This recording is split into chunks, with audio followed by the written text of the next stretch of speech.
Hello बच्चों। तो आज हम आपको पढ़ाएंगे प्रूफ द बीपीटी थ्योरम, जो कि सब्जेक्टिव में 5 नंबर का क्वेश्चन आता है बोर्ड में क्लास 10th में। जो भी बच्चे जा रहे हैं रिटेस्ट देने अपना बोर्ड, जून में होने वाला है, तो उनके लिए ये वीडियो है कि 5 नंबर का आता ही है कि proof of the BPT theorem.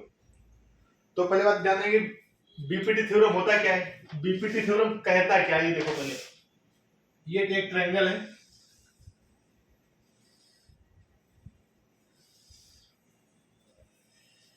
A B C,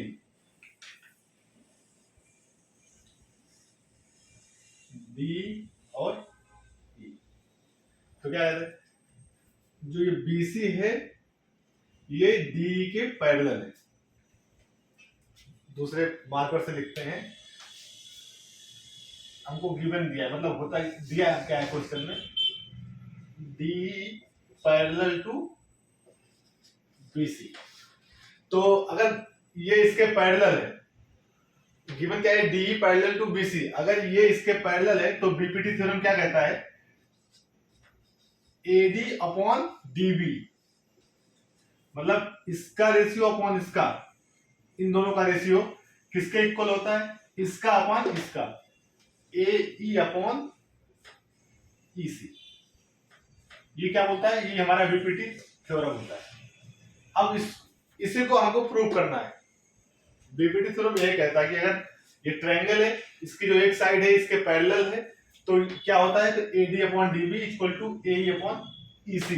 ये होता है बीपीटी थ्योरम, ये होता है। लेकिन बस ये होता है, ये हमको प्रूव करना है। ये क्या करना है, हमको प्रूव करना है। तो देखो कैसे करेंगे, बहुत इजी है। हम क्या लिखेंगे, सबसे पहले क्या करेंगे, थोड़ा सा इसमें कंस्ट्रक्शन करते हैं। अच्छे से लिखो यहाँ पे, कंस्ट्रक्शन, कंस्ट्रक्शन लिखते हैं। देखो क्या करते हैं, हम एक परपेंडिकुलर ड्रॉ करते हैं डी से ए ई पे। यहां से मैं एक परपेंडिकुलर ड्रॉ करता हूं, इसका नाम मैं दे देता हूं M.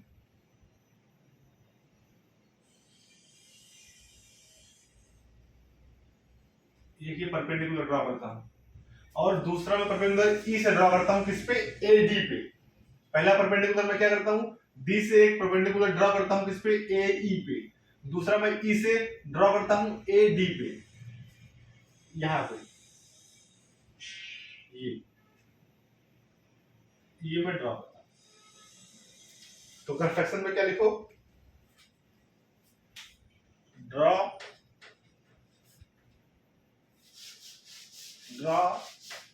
perpendicular DM to AE and, इसको बोलो N, EN perpendicular to AD। बस मैंने इतना ही कंस्ट्रक्शन किया अभी तक। क्या किया, इस डी पॉइंट से मैंने इस पे परपेंडिकुलर ड्रॉ कर दिया एम पे, ए पे। दूसरा मैंने ई से एक लाइन ड्रॉ किया जो किसके परपेंडिकुलर है, एडी के। इतना मैंने किया, और मैंने क्या कर दिया, इस लाइन को ज्वाइन कर दो बी, इसको और इसको ज्वाइन कर दो। लिख दो यहां पे, join the line BE and C. बस इतना ही कंस्ट्रक्शन हमको करना था। ट्रायंगल दिया हुआ है, यहां से मैंने एक परपेंडिकुलर ड्रॉ किया ए पे, दूसरा ई से परपेंडिकुलर ड्रॉ किया किस पे, ईडी पे। इसका नाम मैंने रख दिया एम, इसका एम, और इनको, इन दोनों पॉइंट को मैंने मिला दिया। बस इतना ही किया। अब देखो आगे, इन ट्रायंगल ए डी ई, इस वाले ट्रायंगल में देखो, ट्रायंगल ए डी और ई में अगर मैं इसका एरिया निकालूं तो क्या होगा, एरिया, ट्रायंगल का एरिया क्या होता है, हाफ बेस इनटू हाइट। तो इसके लिए देखो, ये बेस हो गया ये, और इसकी हाइट क्या हो गई, ये डीएम, इसकी क्या हो गई, ये हाइट हो गई। तो हम लिखते हैं area of triangle A D E कितना हो जाएगा, हाफ बेस कितना है A E, half multiply by base multiply by height कितना है डी एम। इसको मानो इक्वेशन 1। ध्यान से देखना, बहुत इजी है। फिर इसी में देखो क्या करते हैं, दूसरा ट्रायंगल लेते हैं। इन ट्रायंगल, इस बार मैं ये वाला ट्रायंगल लेता हूं, ये डी ई और सी, ये वाला डी ई सी, ये वाला मैं ट्रायंगल लेता हूं, दूसरा ये ट्रायंगल। तो इसमें देखो, ये सारे ट्रायंगल में देखो, बेस तो इसका ये हो गया, तो क्या इस ट्रायंगल के लिए भी मैं हाइट ये ले सकता हूं, इस ट्रायंगल के लिए हाइट में ये ले सकता हूं। अरे इसकी हाइट यही तो होगी, अगर मैं आगे देखो ये पूरा, अगर ये इस पे परपेंडिकुलर है तो ये टोटल पे भी तो परपेंडिकुलर ही होगा, टोटल पे। तो इस ट्रायंगल के लिए मैं ये ट्रायंगल यहां पे बनाता हूं, देखो मैं ये ट्रायंगल ऐसे यहां बनाता हूं, ऐसे, फिर ऐसे है और ये ऐसे है। मुझे मान लीजिए मुझे अगर हाइट लेनी है आगे परपेंडिकुलर का, तो इसको मैं ऐसे एक्सटेंड कर सकता हूं और ये हमारा हाइट हो जाता है। देखो क्या बोल रहा हूं, तो इस ट्रायंगल के लिए भी हाइट हमारी क्या होगी, डीएम ही होगी। बस इतना आपको बताना। देखो अब इसमें इन ट्रायंगल डी ई सी, इसका एरिया कितना होगा, एरिया यहां भी लिख लो, area of triangle D E C, half base कितना है बेटा EC, half EC multiply by height कितना है डीएम। इसको मान लो 2, इसको क्या मान लो, इसको इक्वेशन 2 मान लो। अब देखो क्या करना है। अब मैं यहां इधर ये लाइन कर देता हूं मैं ऐसे। अब मैं कहता हूं कि equation 1 divide by equation 2, equation 1 divide by equation 2, देखो क्या हो जाएगा, area of triangle A D E upon में area of triangle D E C, कितना हो जाएगा ये डी ई सी। तो क्या हो जाएगा, half A E multiply by D M upon में half E C multiply by D M. देखो बेटा, हाफ से हाफ कैंसिल, डीएम से डीएम कैंसिल, तो इसका रेशियो क्या आ गया, एरिया से एरिया कैंसिल कर दो अगर मान, तो क्या हो गया, ट्रायंगल रेशियो जो होगी triangle A D E upon area, ये एरिया मत करो, एरिया के समझ जाओगे आप लोग, वैसे डिवाइड किया मैंने, ट्रायंगल डी ई सी क्या आ जाएगा, ए ई अपॉन ई सी, इसको मान लो इक्वेशन 3, इसको आप क्या मान लो इक्वेशन 3, ए ई अपॉन ई सी। इतना समझ में आया, इतना आपको समझ में आया। अब आगे देखो, इक्वेशन 3 मैंने क्या माना है, ADE upon DEC, triangle ADE upon triangle DEC का जो एरिया का रेशियो हो क्या है, AE अपॉन EC। अब इसके आगे देखते हैं, लिख लो इतना, फिर आगे इरेज करते हैं इसको। चलो देखो, हटाओ,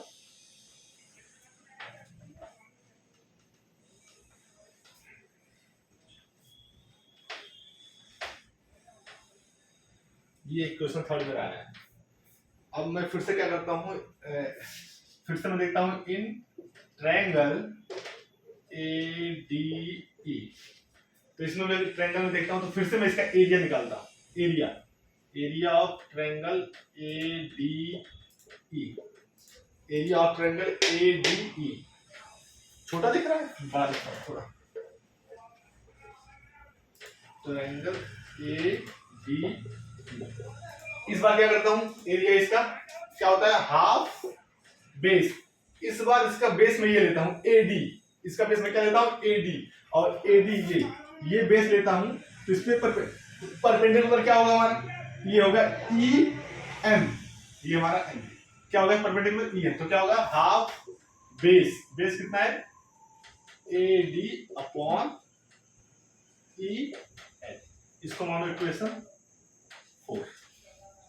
फिर इसी में आप देखो बेटा, ट्रायंगल डी ई बी में इसका एरिया ले रहे हैं हाफ, इसमें इसका बेस क्या हो गया, बेस इसका भी डी भी हो गया, लेकिन इसकी भी हाइट क्या होगी, देखो मैंने ये ट्रायंगल है, ये ट्रायंगल है ये, तो मैं इसको मैं एक्सटेंड कर रहा हूं तो इसकी भी तो हाइट यही होगी, ये हाइट इसकी भी यही होगी ई एन, तो हाफ बेस कितना है डी बी और हाइट कितनी है मल्टीप्लाई बाई ई एन, इसको बोल दो इक्वेशन 5।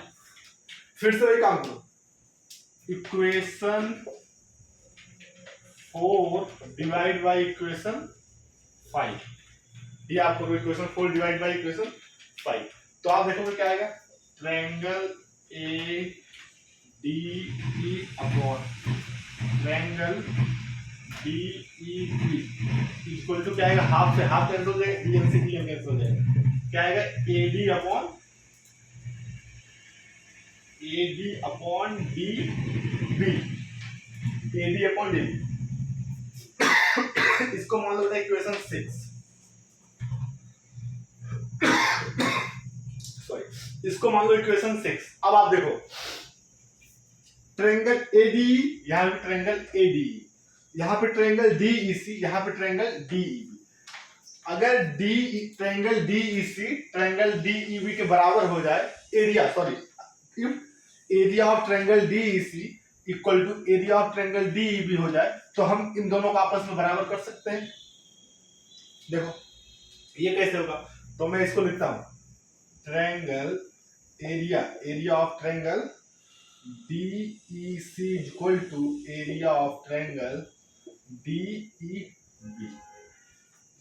ये कैसे होता है, 9th में एक थ्योरम आप लोगों को पता होगा, 9th में एक थ्योरम है कि देखो अब यहां देखो किस ट्रायंगल DEC की बात हो रही, DEC इस ट्रायंगल की बात हो रही है, इस नहीं चल रहा इससे इस वाले, और दूसरा ट्रायंगल ट्रायंगल DEB, तो बेटा इन दोनों का क्या है, इन दोनों का बेस सेम ही है, देखो इन दोनों ट्रायंगल का क्या है, बेस सेम है, इन दोनों ट्रायंगल का बेस सेम है, और दोनों एक ही पैरेलल लाइन के बीच में है, लाई कर देंगे, तो इसका क्या होता है, एरिया आपस में क्या होता है, इक्वल होता है। सो इसलिए हम क्या कर सकते हैं, इसको और इसको इक्वल कर सकते हैं, तो हम लिख देते हैं, यहां पे लिख देते हैं, फ्रॉम इक्वेशन 3rd and 6